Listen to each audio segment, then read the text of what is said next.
একটি নতুন পেজ কিভাবে সেটআপ করে নিতে হয় সেটার বিষয়ে চলে এলাম। আমি আজাদ আপনাদের মাঝে।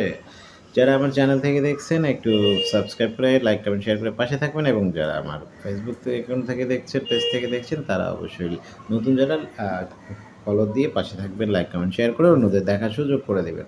একটা নতুন পেজ আমরা যখন সেটআপ করব, খোলার পরে কিভাবে সেটআপটা দিব সেই সেটআপটা দেখার জন্যই হচ্ছে আজকের এই ভিডিওটি। আমরা দেখব কিভাবে ভিডিওটা আমরা আ কিভাবে সেটআপটা আমরা করে নিব। সো ১ম এ আমরা যেহেতু আমার পেজটা আ একটা পেজ তৈরি করার পরে আমি চলে যাব আমার সেই পেজটাতে। পেজে যাওয়ার পরে আমাদের উপরে যে 3 ডট থাকবে বাম পাশে সেই 3 ডট ওপেন করে আমি সেটিংস অ্যান্ড সাপোর্ট এ চলে যাব। সেটিংস অ্যান্ড প্রাইভেসিতে চলে যাব। সেটিংস অ্যান্ড প্রাইভেসিতে যাওয়ার পরে আবারও সেটিংসে ক্লিক করার পর আমার যে অপশনগুলো আসবে সেখান থেকে আমি কনটেন্ট প্রেফারেন্সেস ফার্স্টে চলে যাব। কনটেন্ট প্রেফারেন্সে হোয়াটস নিউ দেখব। হ্যাঁ, ওখান থেকে এটা পলিটিক্যাল কনটেন্ট আমি অন করে দিব। অন করে দেওয়ার পরে যাব সেনসিটিভ কনটেন্টে। সেনসিটিভ কনটেন্টটাও আমি শো লেস করে দিব। এটা 100% শো লেস করে দিয়ে সেভ ক্লিক করে বেরিয়ে আসবো। ওখান থেকে ওকে দিয়ে বেরিয়ে হয়ে চলে আসবো।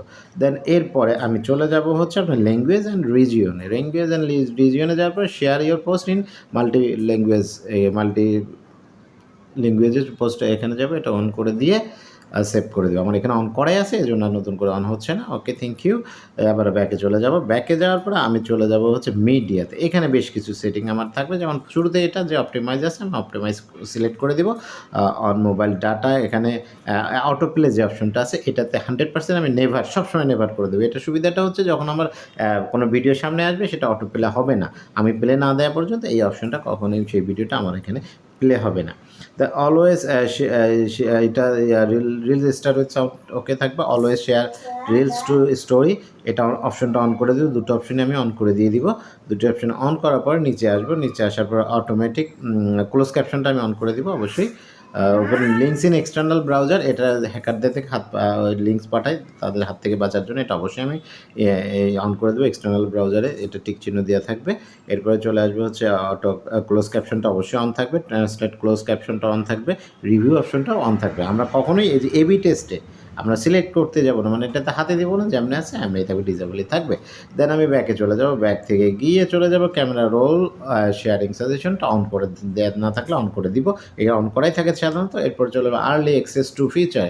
আর্লি ফিচারের ক্ষেত্রে এটা অন করে দিব। জয়েন দ্য বেটা প্রোগ্রাম এটা অন করে দেবো। ব্যাকে চলে আসবে। ব্যাকে চলে আসবে পেজ সেটআপে চলে যাব। পেজ সেটআপে যাওয়ার পরে আমার এখানে পেজ টাইপ যেটা আছে এখানে ক্রিয়েটর সিলেক্ট করা আছে। তো অধিকাংশ ক্ষেত্রে আমি এটা আগে সিলেক্ট করে ফেলছি। সিলেক্ট করা নাই, আমি এখানে ঢুকে সিলেক্ট করে দিয়ে সেভ করে আমি বের হয়ে আসবো। ক্রিয়েটর যদি সিলেক্ট না থাকে এখানে অবশ্যই আমি ক্রিয়েটর সিলেক্ট করে দিয়ে ব্যাকে চলে আসবো।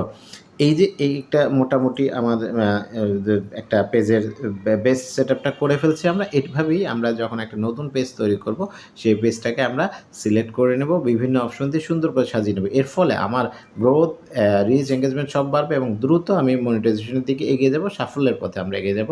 সুন্দর করে একটা পেজ সাজিয়ে নেওয়ার এটা হচ্ছে সবচেয়ে সহজ হয়। এই অপশনগুলো